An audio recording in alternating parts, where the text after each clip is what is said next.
है देविका। देविका पढ़ी लिखी और मॉडर्न लड़की है, लेकिन उसकी शादी ऐसे परिवार में हुई है जो गांव में रहता है।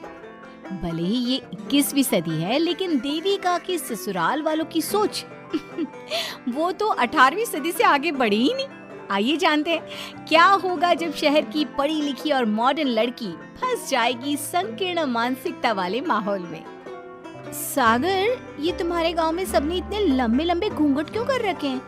और ये सब मुझे इतना घूर घूर कर क्यों देख रहे हैं? अरे यार, तुम भी घूंघट कर लो ना, इसीलिए तो देख रहे हैं सब तुम्हें। कम ऑन सागर, मैं घूंघट नहीं कर सकती, तुम्हें पता है ना मैं कौन हूँ।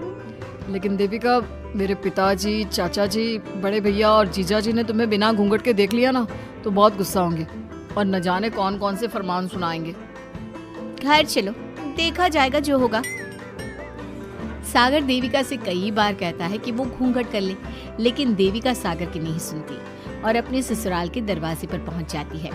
जब देविका वहां पहुंचती है तो देखती है कि उसकी सास बिमला, चाची सास कम्मो और जेठानी सुजाता ने लंबा सा घूंघट कर रखा था, पर उनकी ननद वीना ने घूंघट नहीं किया हुआ था। लेकिन हाँ, उसने सर पर सलीकी के साथ दुपट्टा जरूर ओढ़ा हुआ था। सागर अपनी पत्नी को सबसे मिलवा रहा होता है, तभी सागर के पिता जोगिंदर बोलते हैं, सागर, तूने बहू को इस घर के तौर तरीके नहीं समझा।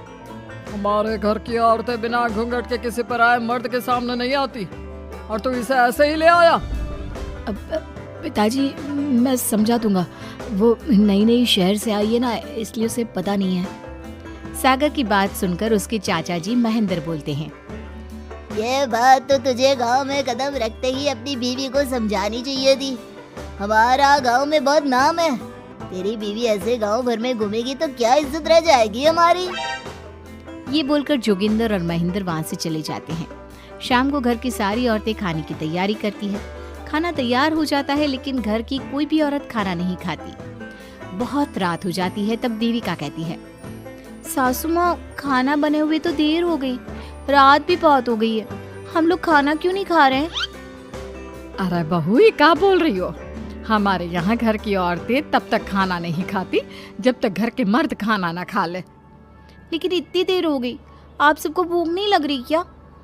तभी देविका की जेठानी सुजाता कहती है, लग तो रही है, लेकिन यहाँ की यही रीत है, ये निभानी तो पड़ेगी ना। भाभी जी, ये रीत नहीं है, औरतों को प्रताड़ित करने का एक तरीका है। अगर इस घर के आदमी पूरी रात नहीं आए तो पूरी रात खाना नहीं खाओगी क्या? देविका ये बोलकर सीधा सागर के पास जाती है। सागर उसे समझाता है, देविका, यहाँ ऐसा ही होता है, तुम थोड़ा सब्र कर लो, पिताजी और चाचा जी आते ही होंगे, फिर हम सब खाना खाएंगे। सागर देविका को समझा ही रहा था, तभी देविका की ननद वीना आकर कहती है, सागर, खाना खाने आ जाओ, पिताजी और चाचा जी आ गए हैं। चलो देविका, तुम्हारा इंतजार खत्म हुआ। सागर खाने के लिए बैठ जाता है। जब सब खाना खाने बैठते हैं तो देविका भी बैठ जाती है। सागर धीरे से उसे कहता है, अरे देविका, ये क्या कर रही हो? तुम इस तरह हमारे साथ खाना नहीं खा सकती। अगर क्यों सागर, मुझे भूख लगी है, सब लोग खा रहे हैं तो मैं क्यों नहीं खा सकती? ये हमारे घर का नियम है, पहले घर के आदमी खाते हैं और बाद में औरतें। लेकिन सागर, हमारे घर में तो ऐसा कोई नियम नहीं है। देविका और सागर में बहस छिड़ जाती है। तब सागर का बड़ा भाई कहता है, सागर, तेरी बीवी को एक बार में समझ में नहीं आता क्या कि इस घर की औरतें मर्दों के खाना खाने के बाद ही खाना खा सकती है? भैया, मैं देविका को यही समझा रहा था। मुझे तो लग रहा है कि इसके दिमाग में कोई बात ही नहीं बैठती एक बार में। भैया, मेरे दिमाग में बात तब बैठेगी ना जब आपकी बात कोई ढंग की होगी। अरे आखिर क्यों घर की औरतों को आप लोगों की बात खाना मिलेगा? हाँ, अब से पहले घर की किसी औरत ने घर की किसी मर्द से इस लहजे में बात नहीं की थी, इसलिए वो सब देविका की बात सुनकर हैरान रह गए। तभी सागर की जीजा और वीना के पति कल्याण जी कहते हैं, ये क्या है सागर, इस घर की दीवारों को औरतों की इतनी ऊंची आवाज सुनने की आदत नहीं है। अपनी बीवी को बोल जरा होश से काम ले और चुपचाप चली जाए। क्यों चली जाऊं मैं चुपचाप? इस घर की औरतें आपकी हर बात बर्दाश्त कर लेंगी, लेकिन मैं शहर की पढ़ी लिखी लड़की हूँ। आपकी कोई भी फालतू के रीति रिवाज मैं नहीं बर्दाश्त करने वाली। इस तरह देविका ने सारे घर की औरतों के लिए मिसाल पैदा कर दी। जोगिंदर के घर में पहली बार किसी महिला ने विरोध का स्वर उठाया है, ये बात घर के किसी मर्द को बर्दाश्त नहीं हो रही है। तभी जोगिंदर कहता है, महेंद्र, मोहन, इस बेशर्म लड़की को कमरे में बंद कर दो और आज इसे कोई खाना नहीं देगा। अगर किसी ने इसे खाना दिया तो मैं उसे जिंदा नहीं छोड़ूंगा। महेंद्र और मोहन उसे कमरे में बंद कर देते हैं और उसे खाना भी नहीं देते। रात के 3 बज जाते हैं। भूख की वजह से देविका को नींद भी नहीं आती। तभी उसे कुछ महसूस होता है। ऐसा लग रहा है कोई दरवाजा खोल रहा है, लेकिन इतनी रात को कौन हो सकता है? कहीं सागर तो नहीं? देविका उम्मीद भरी नजरों से दरवाजे की तरफ देखती है, लेकिन दरवाजा खोलने वाला सागर नहीं बल्कि विमला और कम्मो है। माँ जी, चाची जी, आप दोनों? बहू, ये ले, हम तेरे लिए खाना लाए हैं, खा ले। और ये बात ना तो किसी को बताना मत कि हमने तुझे खाना दिया है, नहीं तो हमारे मर्द मार मार कर हमारा बुरा हाल कर देंगे। माँ जी, आप यहाँ इतना घुट घुट कर क्यों रहती हो?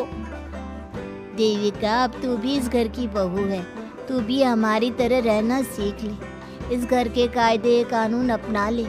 इस घर के मर्द तो कभी बदलने वाले हैं नहीं बहू, तो तू ही बदल ले अपने आप को। माँ जी, बदलाव अच्छे के लिए हो तो हमें बदलना चाहिए। बेकार और बेतुकी बातों का तो विरोध करना चाहिए।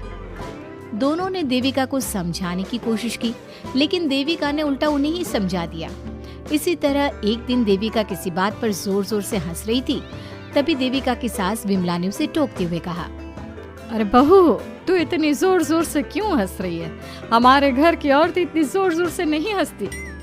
विमला अपनी बहू को समझा रही थी कि तभी महेंद्र बोलता है, अरे कम्मो, कौन है ये औरत जो बेशर्मों की तरह जोर जोर से हंस रही है? तभी कम्मो और देविका बाहर आ जाती हैं। जी जी जी, वो मैं हंस रही थी चाचा जी। अब आप लोग हंसने पर भी पाबंदी लगाओगे क्या? तुम जैसी बदतमीज लड़कियों से मैं बात नहीं करना चाहता, लेकिन कान खोलकर सुन लो, इस घर की औरतें इतना जोर जोर से नहीं हंसती। और हाँ, तुम्हें पहले ही बता चुके हैं कि इस घर की दीवारों को औरतों की तेज आवाज सुनने की आदत नहीं है। इस घर की दीवारों को आदमियों की ऊंची आवाज सुनने की आदत है, लेकिन औरतों की नहीं। चाचा जी, आपके घर की दीवारें तो बहुत दोगली है। हर पाबंदी औरतों के लिए क्यों चाचा जी? औरतें ये नहीं कर सकती, औरतें वो नहीं कर सकती। औरतें सांस ले सकती है या उस पर भी पाबंदी है? चुप हो जाना बहू, मत बोल और घूंघट कर ले। ये तेरे चाचा ससुर है, थोड़ा तो लिहाज कर। कम्मो के समझाने पर भी देविका चुप नहीं होती। वो महेंद्र से ऐसे ऐसे सवाल पूछती है जिनका जवाब उसके पास होता ही नहीं। महेंद्र गुस्से से सागर को आवाज देता है। महेंद्र की आवाज सुनकर घर के सभी आदमी बाहर आ जाते हैं। जी जी चाचा जी, आपने बुलाया? अपनी मुंह जोर बीवी को यहाँ से ले जाने तो कुछ अनर्थ हो जाएगा।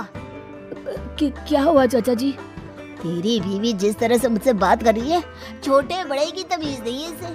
कम से कम 7 दिन तक ये कमरे से बाहर नहीं निकलनी चाहिए। अगर इसे मैंने कमरे से बाहर देख लिया तो किसी की खैर नहीं, समझे? पर मैंने कुछ गलत नहीं बोला। सागर, जो सच है मैंने वही कहा है। देविका, चलो मेरे साथ। लेकिन सागर, मेरी बात तो सुनो। सागर देविका को वहाँ से ले जाता है। इसी तरह से कई दिन बीत गए। अब देविका अपने ससुराल में हर गलत बात का विरोध करने लगी, लेकिन जितना ज्यादा वो विरोध करती, उसके ससुराल वाले उस पर उतना ही ज्यादा अत्याचार करते। अब देखना यह है कि देविका अपने ससुराल वालों के अत्याचार को यूं ही सहती रहेगी। क्या उसके ससुराल में घूंघट में औरतों का दम इसी तरह घुटता रहेगा? अगर आप इन सवालों के जवाब जानना चाहते हैं ना, तो हमें कमेंट करके जरूर बताइएगा। और हमारी स्टोरी को लाइक, शेयर और चैनल को सब्सक्राइब करना ना भूलें।